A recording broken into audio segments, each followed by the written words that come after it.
ไม่ใหญ่หน่อยเดียระดาษเป็นทันร่วมกันเป็นดงสูงหมู่ขายุ่งย่างเสือ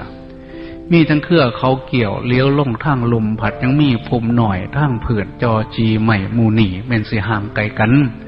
ความสัมพันธ์มันมีจึงโยนำกันได้พงหมูยุ่งย่างใหม่ไปนะได้เป็นห่มให้กระซุ่มหมูหน่อยทางเผื่อนได้ซุ่มเย็นพวกหมูหน่อยก็คือดังเดียวกันได้ร่วมกันปกคุมให้ซุ่มเย็นทางเหงาให้แกลูกโคเถามหันโตต้นใหญ่มีชีวิตอยู่ได้สบายบางดังกันสังคมคนเฮานั่นก็คือดังเดียวกันแม้นสิรวยหรือจนกระเพิงผ้ากันได้คือจังสาขาใหม่ในไพ่เป็นตัวอย่างอาศัยถ้ำพระเจ้าสมานเขาวางกลางแม่นสิทุกข์ยากให้เฮาหักแม่นน้ำค้นแม่นสิรวยหรือจนกระเพิงผ้ากันไหวคือจังเหื่อข้าแก่เกียนเห็นให้เกียนแก่คำกล่าวเหล่านี้เป็นคำกล่าวที่เขียนไว้ปะทะ